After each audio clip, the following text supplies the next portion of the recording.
वर्ष 1659.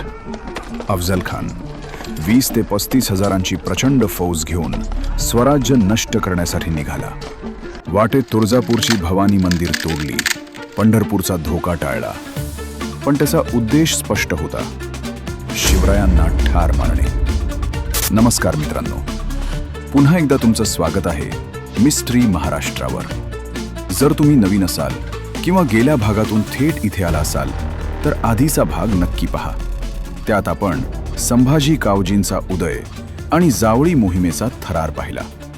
लिंक डिस्क्रिप्शनमध्ये आहे. सुरुवात करण्याआधी एक महत्त्वाची गोष्ट: अशा सखोल आणि पुराव्यांसहित इतिहास ऐकण्यासाठी मिस्ट्री महाराष्ट्र चॅनेल आत्ताच सबस्क्राईब करा आणि बेल आयकॉन दाबा, कारण हा भाग शेवटपर्यंत पाहिलाच पाहिजे. चला थेट घटनेच्या केंद्रात जाऊया.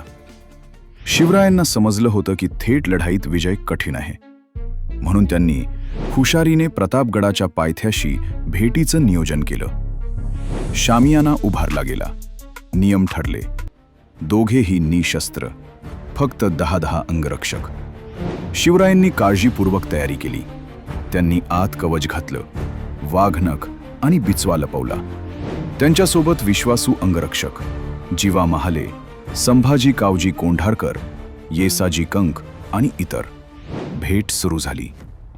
अफजल खान अवाढव्य, उंच, बलवान.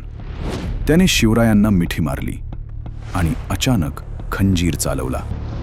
पण शिवरायांच्या कवचानं वाचवलं.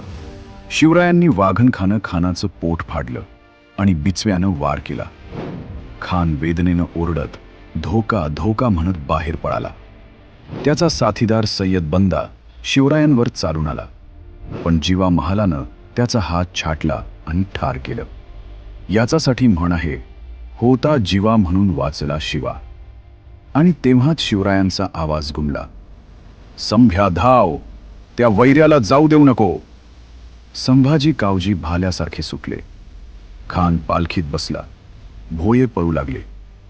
संभाजी कावजींनी भोयांच्या पायांच्या धोंड्या कापल्या. पालखी कोसळली आणि एका झटक्यात अफजल खानाचं मुंडकं छाटलं.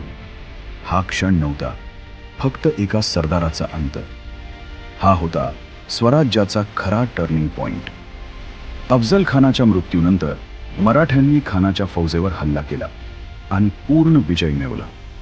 मित्रांनो, हा थरारक पराक्रम आवडला असेल तर लाईक करा, कमेंटमध्ये जय शिवराय लिहा आणि मिस्ट्री महाराष्ट्राला सबस्क्राईब करा. पण इतिहास नेहमी न्याय देतो असं नाही. पुढे संभाजी कावजींच्या आयुष्यात काय दुर्दैवी घडलं, ते शत्रूच्या बाजूने का गेले, नेक्स्ट पार्ट पहा. पराक्रमी वीराचा दुर्दैवी अंत. आणि हो, पुन्हा सांगतो, सबस्क्राईब करा आत्ताच, कारण पुढचा भाग आणखी भावनिक आहे. जय शिवराय, जय महाराष्ट्र.